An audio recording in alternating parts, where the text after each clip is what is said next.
Fala galera, tudo bem? Rui aqui. Vamos continuar o nosso estudo de lógica.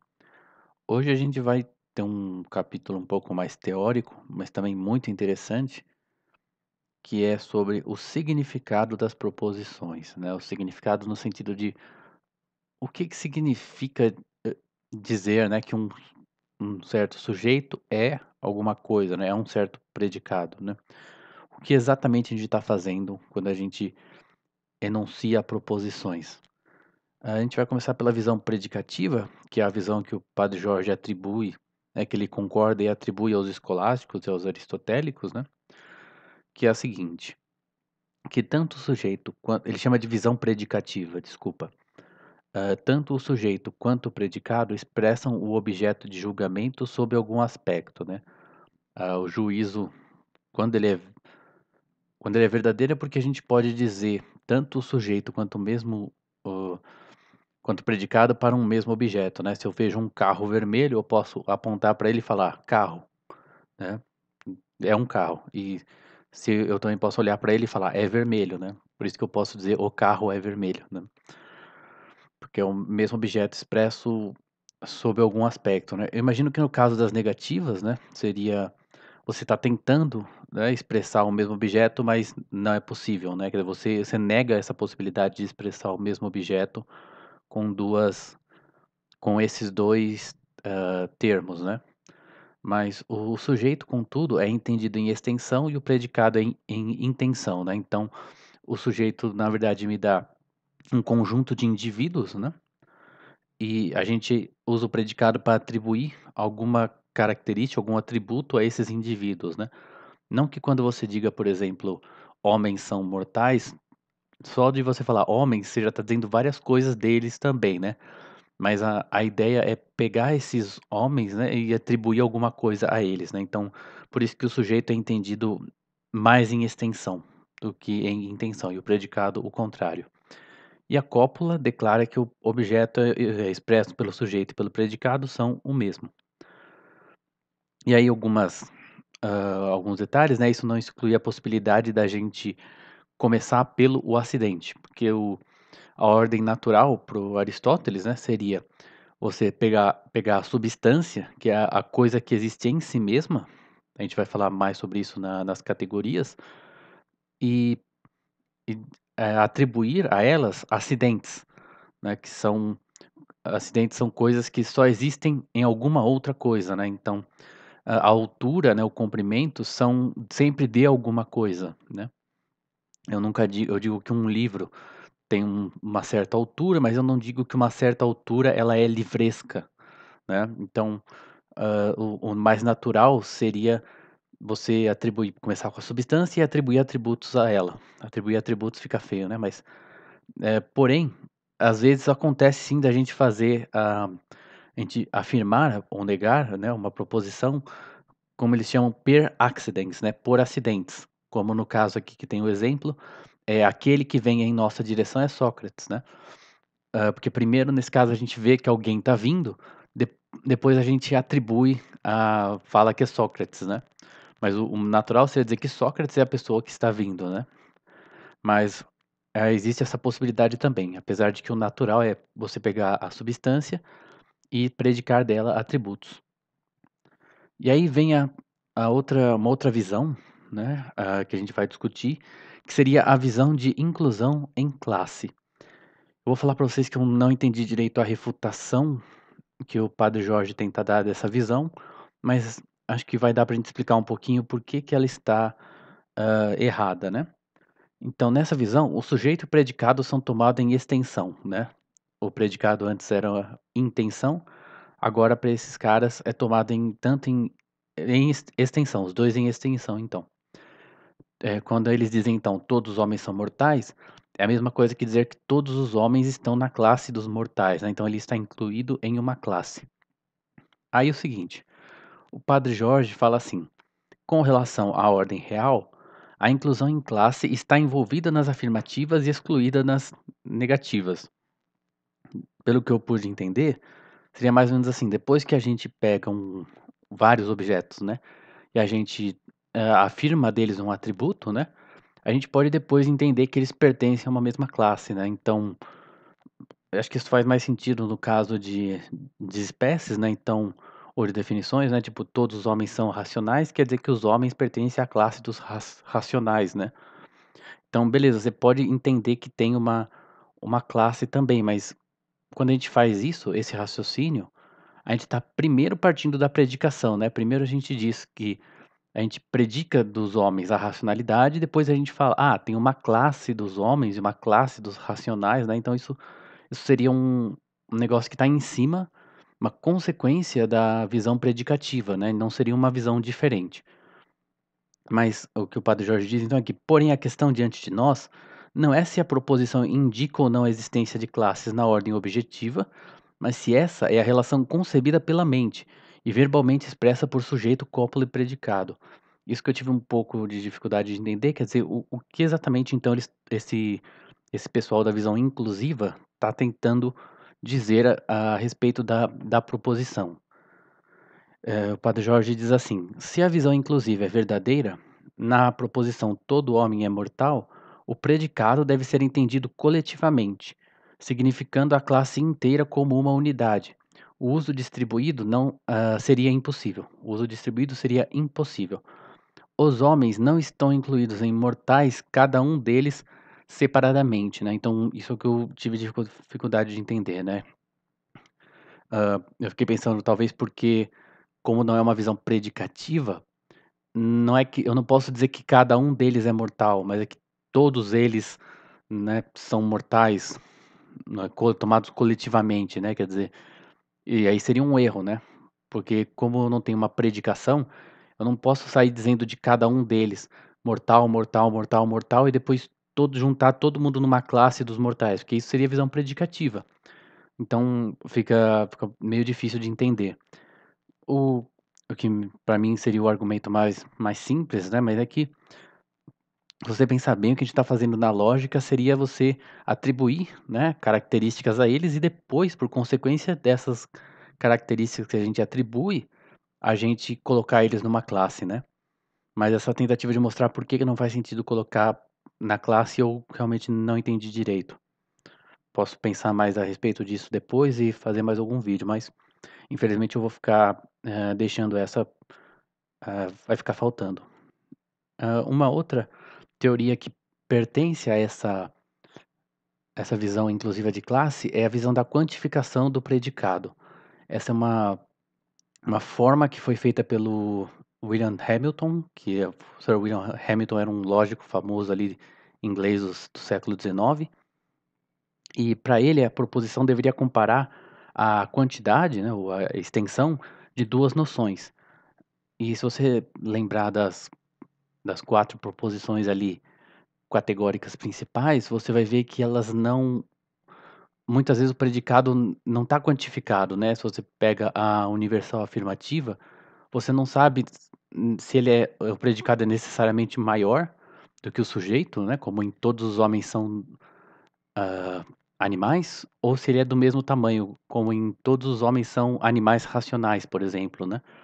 E o William Hamilton queria justamente ter, como ele quer comparar as extensões, né, as quantidades, acho que extensão é o nome melhor, né, ele precisava quantificar o predicado.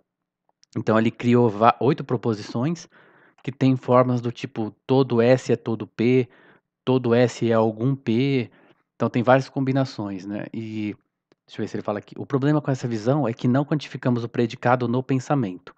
Quando dizemos todos os rinocerontes têm chifre, não estamos refletindo quanto à extensão da classe dos seres de chifre, pelo menos a princípio, né. Quando a gente vê um rinoceronte, a gente não tem a menor ideia de se existem ou não outros animais com chifre também, né.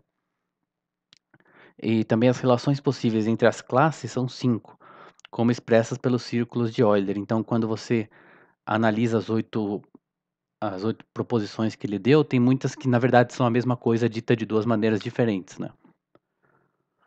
Então depois vem a visão equacional, que é a do Jevons, né, se você gosta talvez de escola austríaca ou de economia, você sabe que a revolução marginal foi feita por 3 pensadores diferentes, né, o Walras, o Menger e o Jevons, né, e é esse Jevons que a gente tá falando. Se eu não me engano, são esses 3.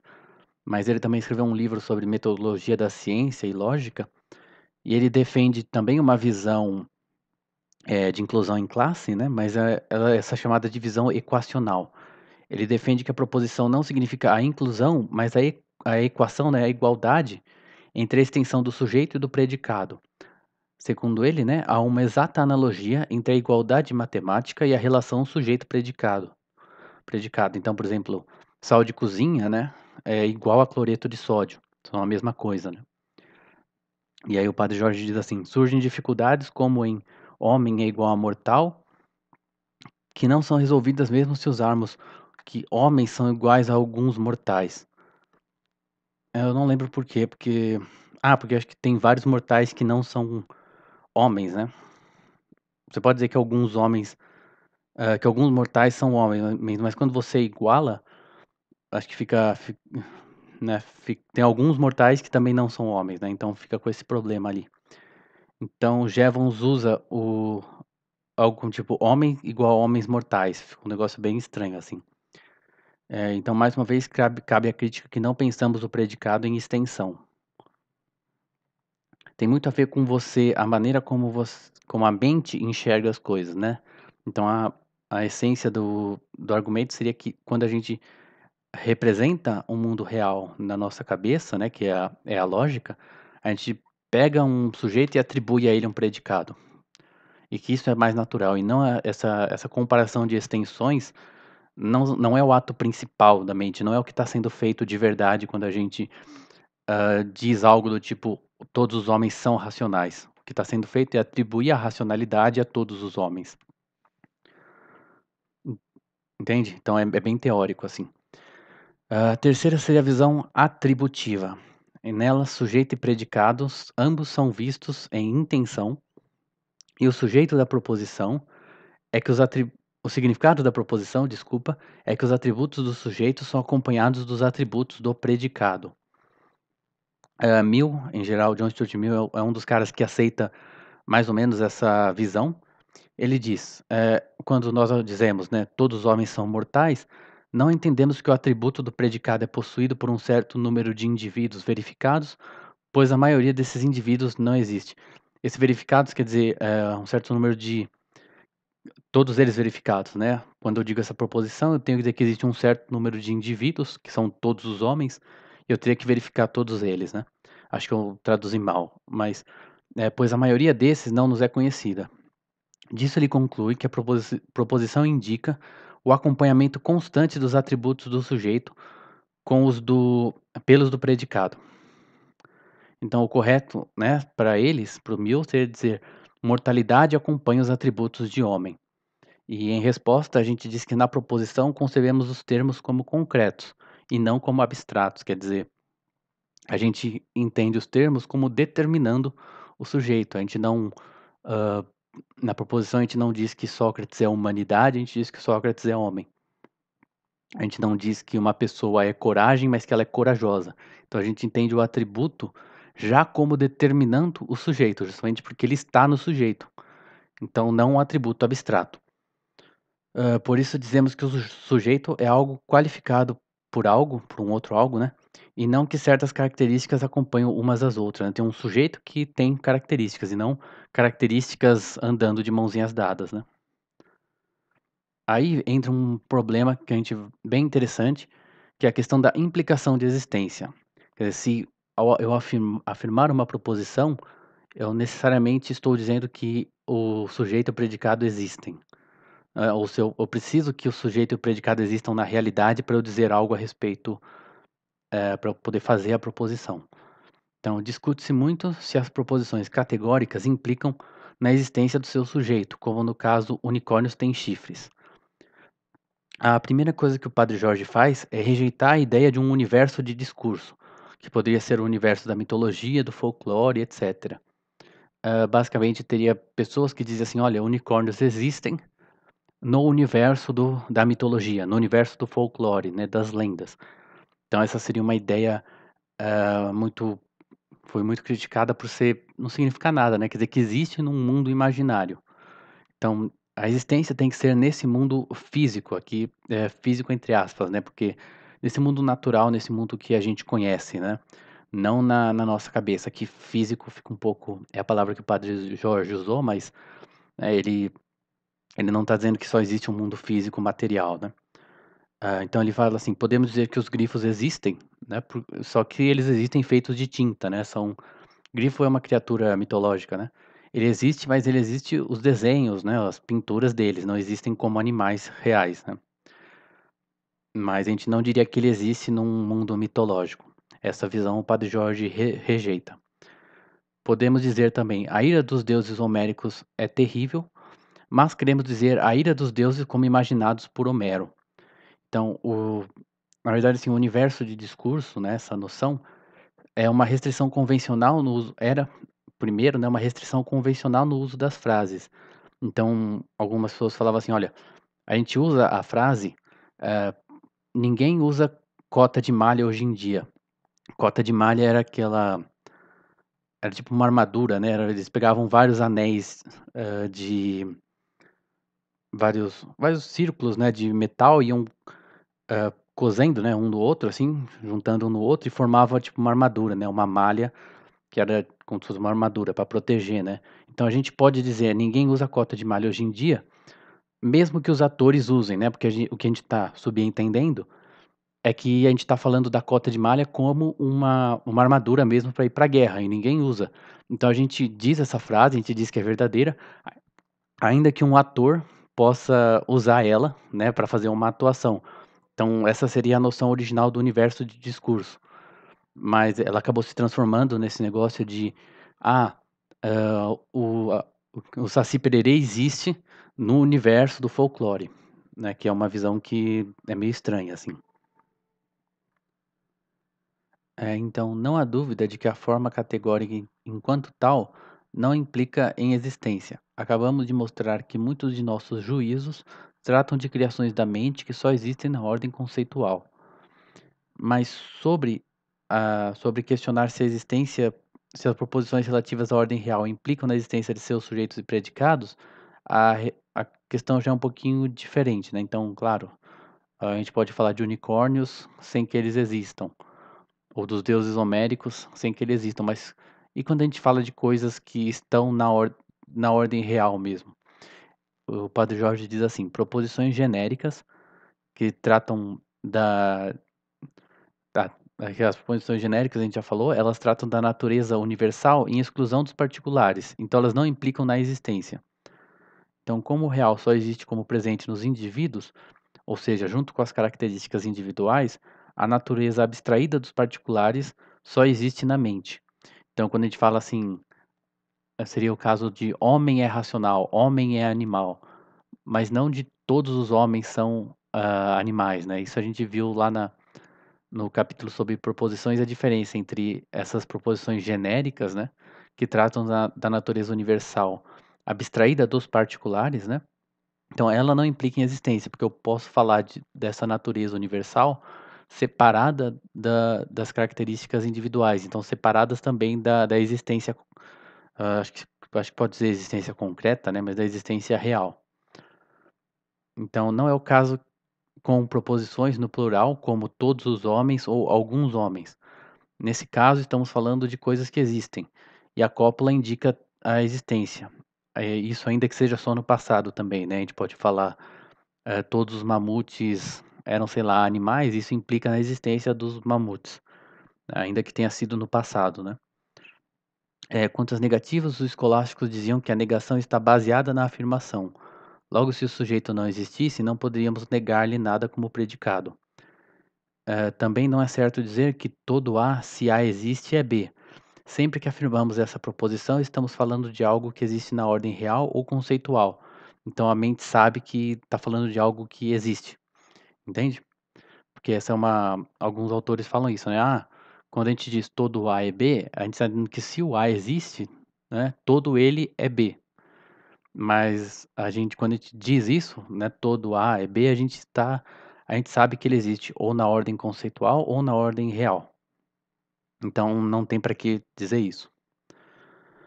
Aí vem a visão compartimental, acho que é a última que a gente vai ver, que ela foi proposta pelo Venn, dos diagramas de Venn, e pelo Keynes, que é o pai do economista John Maynard Keynes. Eu não lembro o nome dele, mas é o pai do Keynes.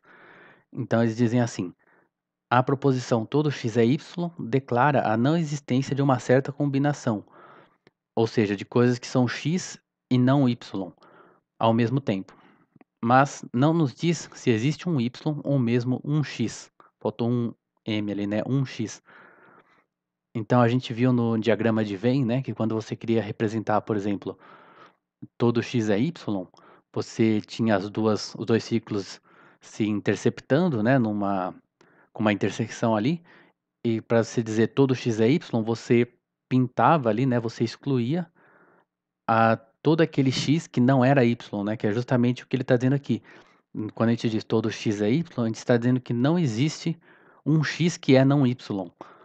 Mas, essa que é a questão interessante, isso não significa que exista x ou que exista um y. Então, por isso que o Padre Jorge reclamou que ela transformava o todo x é y em uma outra coisa que é negativa, né? E o nome dela vem do fato de ela esvaziar um compartimento, né? A ideia é você retira compartimentos. Tem um compartimento ali, que é o x e não y, que esse compartimento não existe, ele está excluído. Né? Todo x é y, esvazia ou exclui, né, o compartimento x não y.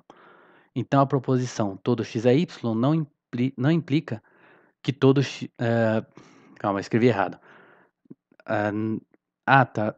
Não implica que existe um x que é y, mas que não haja x não y, que é o significado primário da proposição. Então, quer dizer, eu não estou dizendo que existe x, né? Só estou dizendo que não existe um x que não é y. Não sei se está ficando meio confuso, mas eu vou colocar um vídeo do professor César Mortari que ele vai falar exatamente isso. Porque, por exemplo, tem certos argumentos que Aristóteles diria que são válidos, certo? E que a gente diria, bom, na lógica clássica isso não funciona, certo? Para dar um exemplo, se todo A é B e todo B é C, então algum A é C. Tá? Na silogística tradicional, isso é um argumento válido. Por quê? De uma afirmação todo A é C, eu posso inferir que algum é. Se todos são, alguns são. Okay? Na lógica clássica, isso não funciona. Certo? Isso é inválido. Então, porque na lógica clássica, na verdade, eu não estou afirmando a existência de um x que é y, né, ou de um A que é C, mas eu estou dizendo que até agora a gente não viu nenhum A que não era C, né? Então, você tem essa diferença no significado das proposições. Na verdade, a universal fala de uma não existência, né? O melhor jeito de entender, talvez, essa relação de não existência das universais é se a gente fizer explicar como que funciona a contrariedade, né? Ou melhor, como que ela não existe, né? Na lógica clássica, né? Que seria essa visão compartimental. Basicamente, a gente pode pegar uma proposição como todos os unicórnios são racionais e ela é verdadeira, porque, né, se ela não é verdadeira, você me diga quando que você viu um unicórnio irracional alguma vez, né? Você já viu algum? Eu nunca vi, provavelmente você também não viu. Então eu te diria que a afirmação todos os unicórnios são racionais é verdadeira. Porém, a gente também diria que a gente diz, né, que a afirmação nenhum unicórnio é racional, ela também é verdadeira pelo o mesmo argumento, né? Me diga quando que você viu um unicórnio racional alguma vez na sua vida. Então a gente diz que as duas são verdadeiras, né? Não existe na lógica clássica aquela relação de contrários que a gente viu na lógica tradicional, que seria as duas contrárias não podem ser verdade ao mesmo tempo, elas podem ser verdades ao mesmo tempo, e isso seria sinônimo de dizer que não existem unicórnios, porque os unicórnios devem ser racionais ou irracionais, mas nem os unicórnios racionais existem, mas nem os irracionais existem, né? Você apagou, né, excluiu os dois compartimentos dos unicórnios racionais e dos unicórnios irracionais. Então não sobrou nenhum compartimento livre do grupo dos unicórnios, né? Então seria a mesma coisa que dizer que eles não existem. Então, mas uma delas sozinha não diz nada a respeito de existência. Não há, pode dizer não há unicórnios racionais, mas pode ser que existam, não há unicórnios irracionais, mas pode existir os racionais, né? A gente não sabe. Supostamente, né? Estou usando agora como um exemplo só. Mas então tem essa diferença com relação à visão predicativa, né? Que diz que há essas universais que tratam de indivíduos, né? Não o caso geral, não o genérico, né? Mas o indivíduo, ele, como todos os unicórnios ou alguns unicórnios, eles têm implicação quando aqui na visão compartimental não. Então eu fiz aqui uma tabelinha bem marota. Aqui o vem representando a visão compartimental, o Padre Jorge representando a visão predicativa, né? E eu coloquei aqui quanto a seres naturais, porque o Padre Jorge disse que, né, aquela frase que ele falou lá, acabamos de ver que a gente pode predicar coisas de seres que são da nossa imaginação, né? Mas quanto aos seres naturais, eu coloquei aqui as três proposições, né? Então, a visão compartimental diz que a particular implica em existência. Quando eu digo algum x é y, eu estou dizendo que ele existe, né? Tanto que eles em geral eles chamam as proposições de universal, que é o nosso universal também, mas eles chamam a particular de existencial, né? E eles usam aquele e de existe, que é um e virado para trás da matemática, né? Então, para o Padre Jorge também, né? Porque sempre que a gente está falando todos os homens ou alguns homens, né? A gente está falando que está afirmando a existência deles, né? Na verdade, quando a gente diz se a particular já implica na existência, né? A universal também, porque a universal implica na particular, a particular implica na existência, né? Então, você já pode ver que as duas aqui têm o sim. Para a visão compartimental, não. Ela não implica na existência, implica na não existência de um outro grupo, né? Todo x é y, significa que não tem ninguém no grupo x não y. Eu estou excluindo um certo grupo da existência, mas eu não estou dizendo que exista x ou que exista y. Aí tem a proposição geral, que era aquela sem quantificador, né? E que trata meu Deus, da natureza abstraída das características particulares, né? Então, homem é mortal, carvalho é árvore, né? Assim por diante.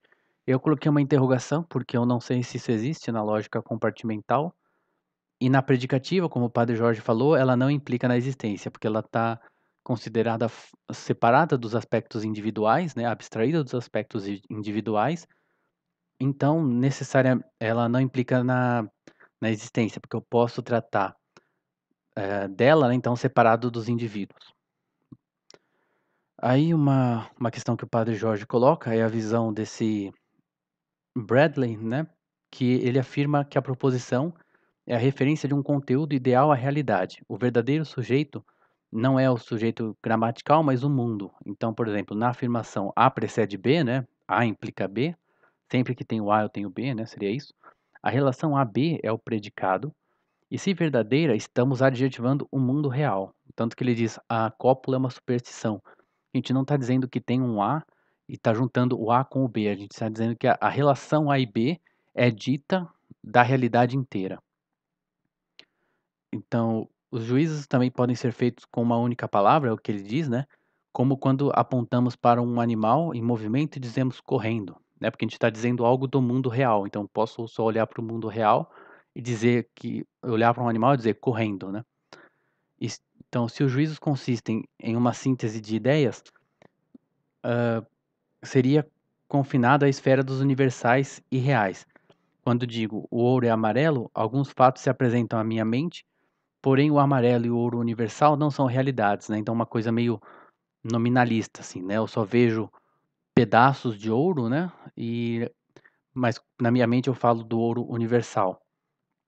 Então, em resposta, o Padre Jorge diz que quando dizemos que o ouro é amarelo, dizemos que aquilo que o conceito de ouro representa as identidades reais que ele representa são qualificadas pelo conceito de amarelo, né? Então, essa questão de que o conceito ele é só um, mas ele pode ser aplicado aos vários particulares. Então, sujeito e predicado pertencem à coisa como concebida. Os conceitos universais omitem as notas do ouro individual, mas não as excluem, né? Então, ele serve para todos. E no caso no caso do juízo, né, que seria um juízo de uma palavra só, na verdade é uma proposição mutilada. Quando você olha para um animal e diz correndo, você quer dizer aquele objeto, né, ou aquele animal está correndo. Então, acho que já está acabando, mas tem o significado das proposições hipotéticas. As proposições hipotéticas representam a dependência do consequente pelo antecedente na ordem conceitual. Isso é importante, né, que seja na ordem conceitual. A mente, uma vez aceito o antecedente, é forçada a aceitar o consequente. Por que essa questão da ordem conceitual é importante? Na ordem real, os efeitos dependem das causas e as propriedades de suas naturezas, mas na ordem conceitual não temos essa limitação. A gente pode igualmente dizer as seguintes frases: se a bomba explodir, o rei morre. Então, quer dizer, a ordem causal está certa, né? A bomba explode primeiro e, por consequência, o rei morre. Né? Mas a gente pode dizer assim: se a bandeira está a meia haste, né? Esse foi o nome que eu achei, mas é quando a bandeira está hasteada pela metade, então o rei morreu. Mas a ordem real é o contrário, né? É porque o rei morreu que a bandeira está hasteada, né? Meio hasteada, né? Não é porque alguém parou no meio do hasteamento da bandeira que o rei de repente morreu, né? É uma consequência, a consequência é o contrário. Mas na ordem conceitual, eu aceitar o antecedente de que a bandeira está ameaçada faz com que eu aceite o consequente que o rei morreu, ainda que a causalidade na ordem real seja o contrário. E aí por isso que os escolásticos distinguiam entre prius in ordine reale, né, o primeiro na ordem real, e o prius in ordine lógico. Então, se eu entendi direito, por exemplo, aqui nessa primeira frase, o antecedente, né, que a bomba explodiu, é tanto o prius in ordine reale, né, porque é a bomba que explodindo que faz o rei morrer, e também é prius in ordine lógico, porque é você entender que a bomba explodiu, do fato de que a bomba explodiu, você conclui que o rei morreu. Nessa segunda é o contrário. Então, se a bandeira está a meia haste, é o prius in ordine lógico, mas não é o prius in ordine reale, porque não é a bandeira estar meio hasteada que fez o rei morrer. Beleza? Então, vamos para os exercícios do capítulo. O que se quer dizer com o significado das proposições? Quer dizer, o que a gente está investigando quando a gente se pergunta o significado das proposições, nesse sentido teórico geral que a gente disse, né? Expõe a visão de vários lógicos com os quais você está familiarizado. Tem um S a mais ali. Qual lhe parece preferível e por quê? Das proposições gerais. Proposições gerais afirmam relação entre classes. Discuta isso. Acho que faltou escrever ali, discuta. Exponha e discuta a doutrina da quantificação do predicado. Discuta as seguintes interpretações do juízo: todos os homens são mortais. Homens é igual a homens mortais. Todo homem possui o atributo da mortalidade. O atributo mortalidade acompanha os atributos de homem. Muitas proposições que, em referência ao universo da experiência sensível, não teriam sentido, com referência ao universo de discurso real, são significantes e verdadeiras. Discuta essa afirmação. Dizer que A é B é, na verdade, meramente afirmar que nenhum objeto que é A falha em ser B. Discuta explicando que tipo de proposições lhe parecem mais verdadeiramente existenciais. Examine criticamente a visão de que as proposições particulares, mas não as universais, implicam na existência de seus sujeitos. Explique o que é dito pela afirmação de que o sujeito último dos juízos é a realidade como um todo. Galera, era isso? Espero que vocês tenham gostado, que tenha dado para entender. Por favor, curtam, comentem, compartilhem e até a próxima. Muito obrigado.